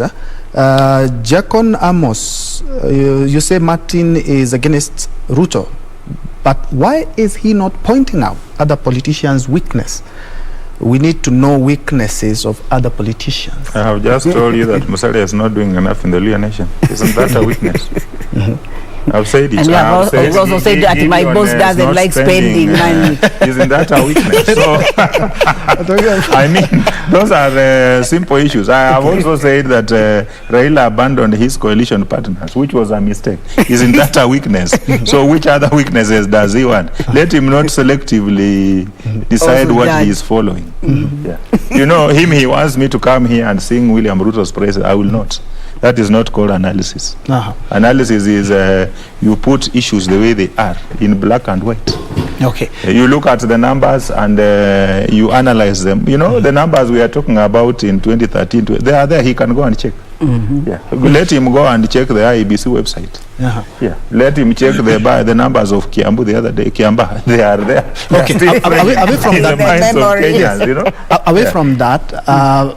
Looking at, of course, the numbers that we talked about, and what or the One Kenya Alliance, the numbers that the principals are going to bring in, they have talked about welcoming the ODM leader. Let's look at what they were talking about, the political mistrust. First of all, they talked about not being actively involved. and that is why perhaps they decided to get out of NASA. Then there was the finance issue. Of course, the ODM leader and the party has decided that, of course, they are going to share the money with the other political parties. What do you see in case the former premier decides to join them as he was invited? He can't join them. You see, Raila has more support than any of them. And he told them if they are to work together, they must be ready to go for a competitive nomination. Can any of those guys beat Raila in a competitive nomination? Even if he doesn't ferry his men in black from Kibra. They cannot. That is the truth, you know. He's a powerhouse. In a free and fair contest, even without Raila doing the normal games he does. But they could also looking at the mistrust. No, forget about. We'll talk about mistrust. There are issues of mistrust, but can they beat Raila in a free and fair contest? They could decide. So to sit down and agree on who but you see, he has told them if they are to work together, they must agree to that, and he knows they will not agree because they know none of them will beat him. So they had a coalition agreement in 2013. CORD, CORD was a coalition. Yeah. Musalia, Wetangula, Kalonzo, and Raila, and the understanding was that Raila will not run in 2017. He still managed to dupe Kalonzo. But you see now, Kalonzo, you heard him say Oka will be spearheading. Where now, to him, it is him or Musalia being at the top. In fact, it's him. He fell short of saying, I will be the candidate. So to him, it's Raila joining to support them. That is what they are looking at. But Raila will not agree to that. If they have refused to support him a third time, Raila is not going to agree to support them the first time.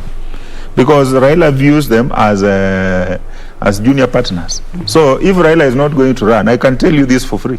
If Raila is not going to run, which is also a possibility, a serious possibility on the table, because in corridors, or occasionally walk in corridors, so I overhear what people talk about. He has sent out word that him and Uhuru might exit the scene at the same time. Okay. But you see, that is, he is weighing the options. So if he sees that his candidature is not viable, because these guys have refused, and he sees that the mountain has not impressed him, and they keep on carrying polls, they keep on quietly carrying on their own polls, he will make quite a number of forays in the mountain, and after that they will carry out a poll. He will see the reception, see whether the numbers are there or not. He will send out his pollsters quietly, the ones he trusts, at cost. He will send out the pollsters in Western, and they will be able to give him the numbers. So he is able to sit with his fellas and tell them, look, there are also fellas around Raila, the Junets of this world, the Orengos of this world, who want him to be on the ballot, not because they believe he can win, but because if Raila is on the ballot, they don't spend a single cent. It secures them their seat, so they don't care whether he wins or not. Their issue is, once he is a candidate, all they do is to sing Baba Baba and they get the seats. After that, they don't care what happens to the old man, But Raila will not want to exit the political scene on a low. He will not. So he is weighing all these options, and I've told you he's been around for quite some time. He is watching the numbers. The other three guys, on their own, they have quite a bit of work to do, the four. They must be able to galvanize serious support. Otherwise they become others, because it means the coalition which Raila will be spearheading, without necessarily him being the candidate, will be very formidable. Then there will be the one of William Ruto, spearheaded by William Ruto. Then the third one now becomes this other one. And you see, if you come in as the third one, you see like now Kalonzo coming in without the governors and quite a number of support, they can very easily split the Ukambani vote. They might not necessarily split it 50-50. But you see now, the bigger question here in the elephant in the room, who between Musalia and Kalonzo becomes the candidate?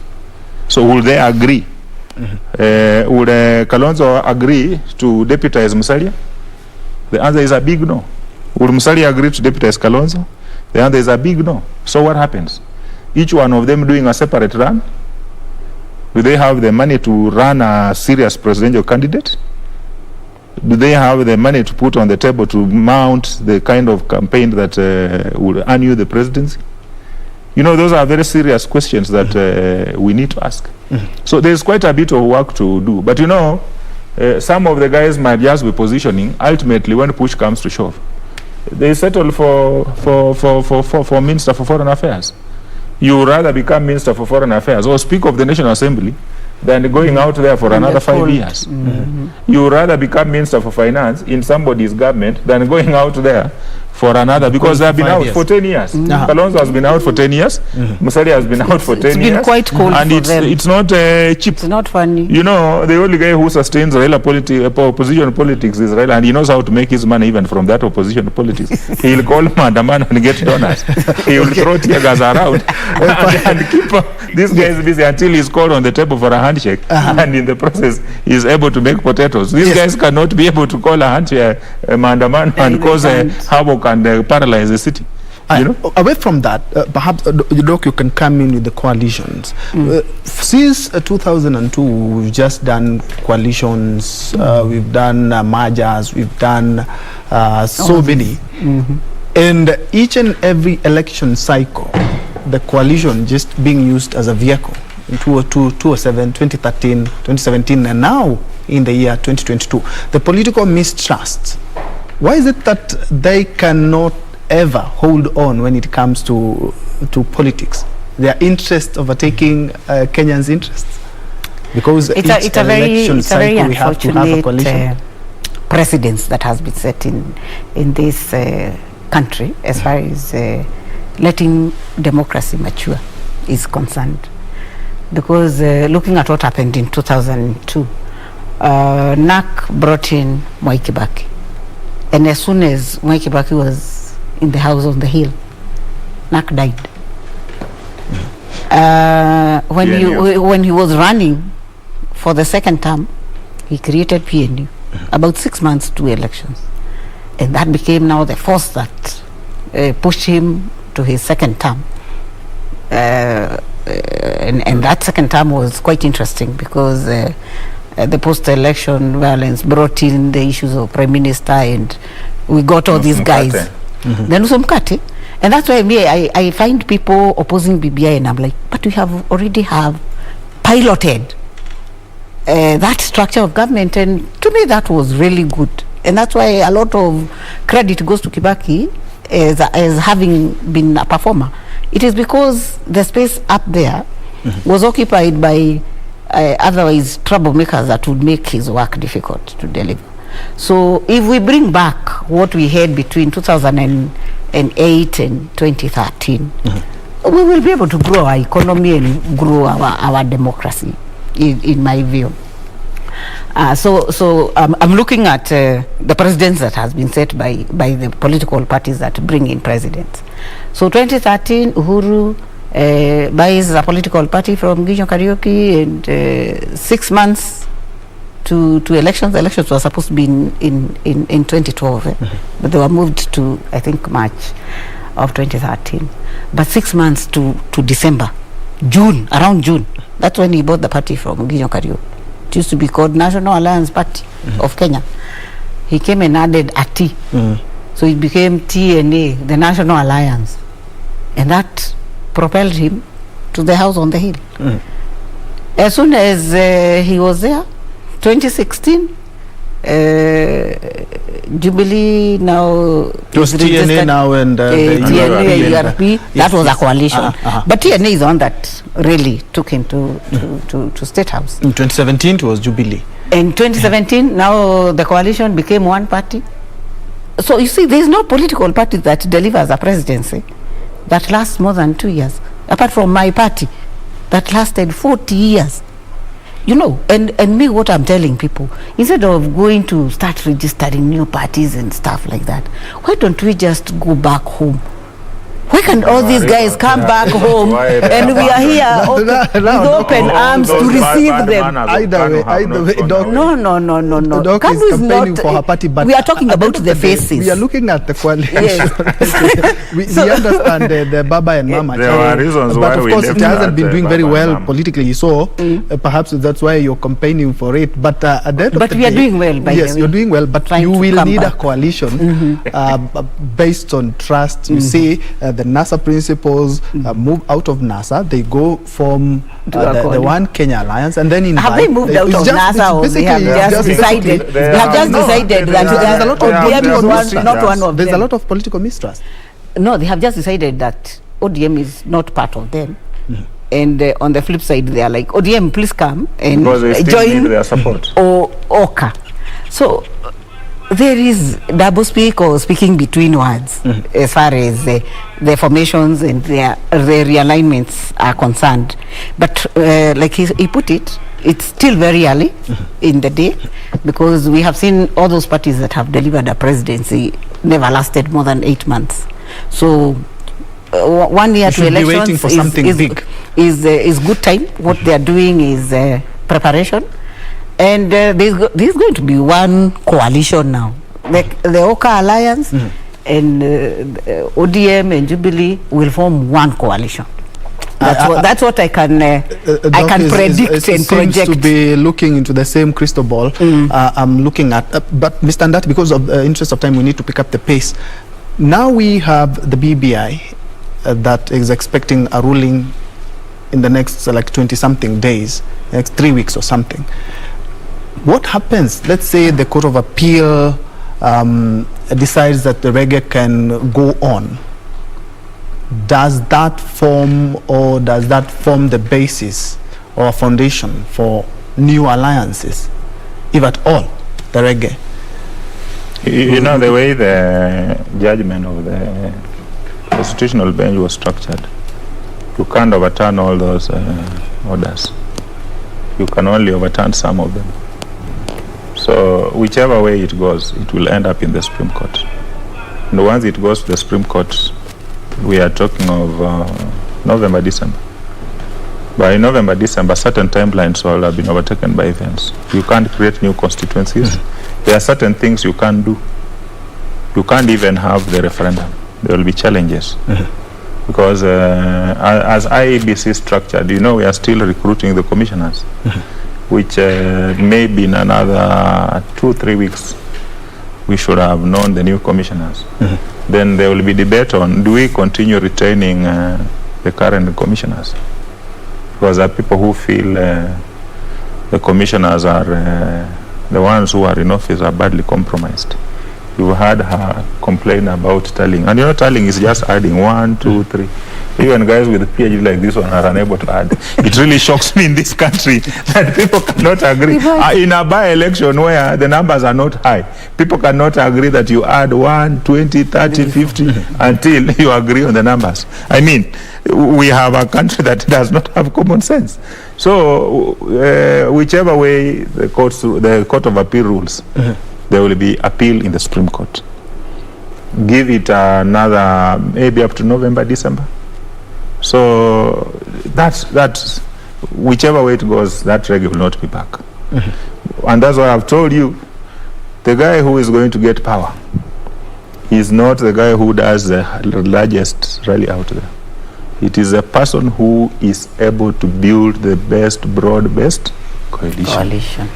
Two, she's explained something when you asked her about coalitions. The parties come in, even 6 months to the election. They came in, Uhuru came in very late with the TNA, rebranded that NAP Kenya and turned it into TNA. And it won elections. 3 months. Kibaki Tosha, 3 months to elections. NAP was born. We got these other coalition, PNU, 3-4 months to elections, and it won elections. So this hype about running all over and the people thinking that that is the formation that will win elections is a lie. And I told you from the beginning, we might not even have OKA Kenya in the next few months. In fact, NASA died the moment they lost the elections. The moment Raila went into bed with Jubilee. That was it. Jubilee died the moment they won elections because Uhuru now was president. He didn't see the need of having the party because those coalitions are basically special purpose vehicles.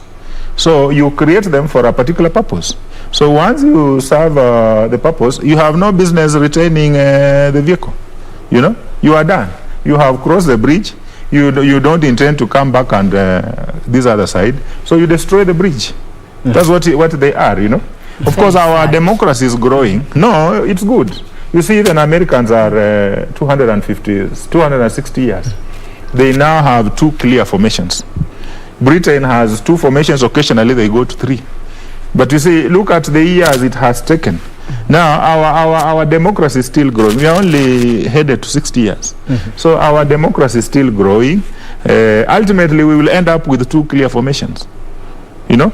And which is likely to be KANU. No, which is good. No, KANU will just be part of them. You know, KANU is part of our history, and we cannot wish it away.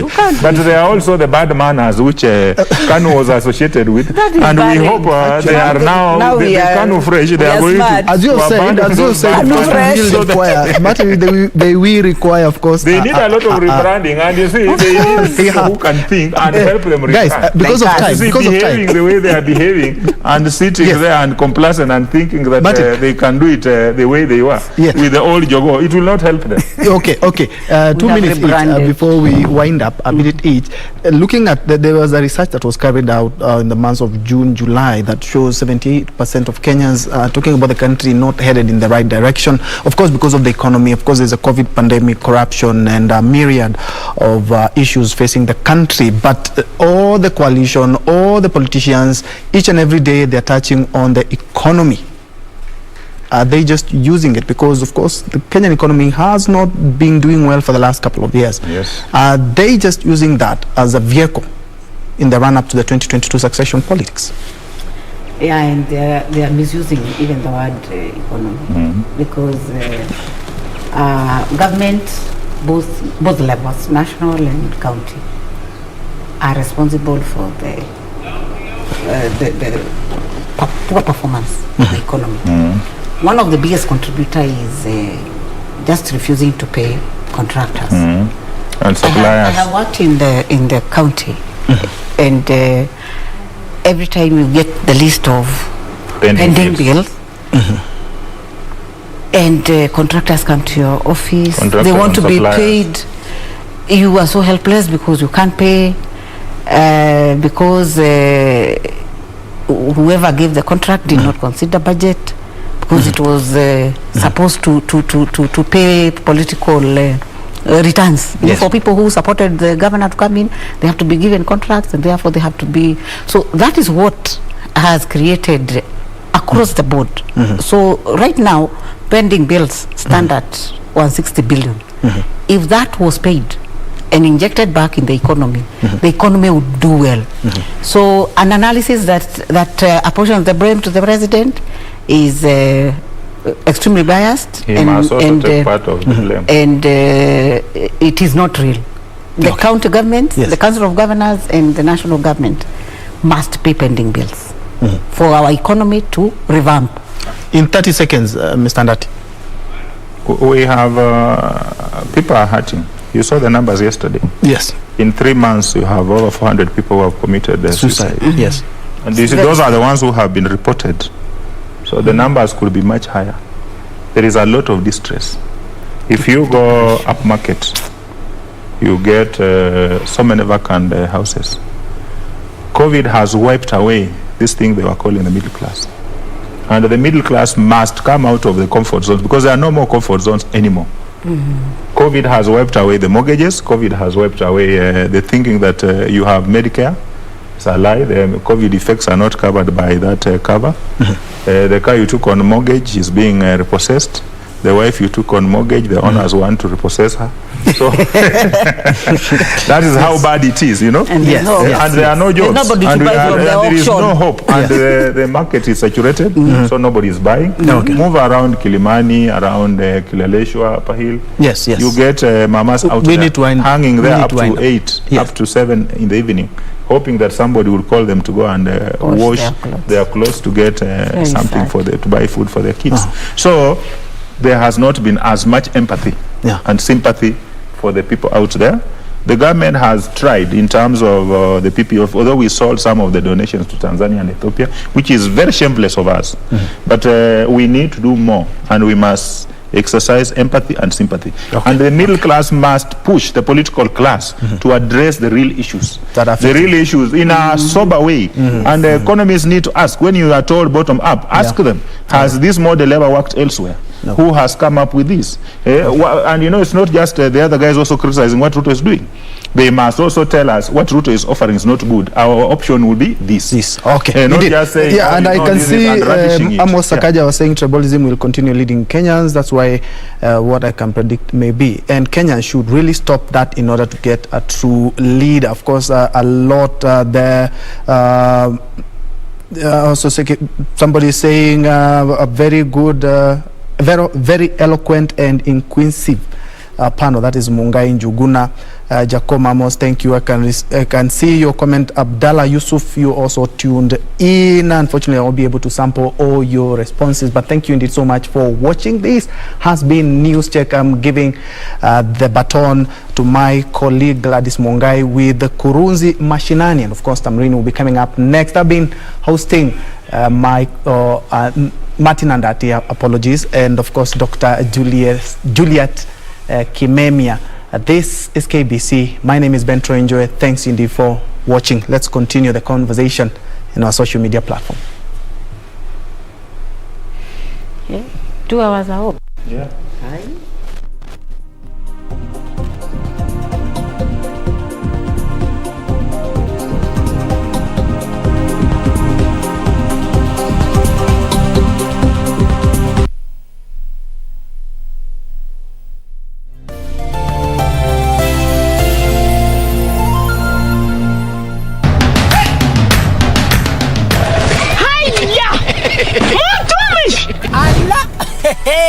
Nissan Serena ndio hii, na unaweza kuwa wewe ndio tunapikia simu. Kodi ya Nissan Serena ni NS, alafu kisha kwenye amount ni 50 bob. Hii Nissan Serena tunakupatia na shilingi 50. Kujiunga na QuickBid ni rahisi. Enda kwenye M-Pesa, bonyeza paybill, kisha weka business number 4032353. Kwenye account weka kodi ya bidhaa unayotaka na bid yako ya chini zaidi. Kwa mfano TV 16, kisha weka shilingi 20 tu kama idadi yako. Weka bid yako pia kwenye www.quickbid.co.ke. Kumbuka, bid ya chini zaidi ya kipekee ndio hununua. QuickBid, bidhaa bora kwa bei ya chini.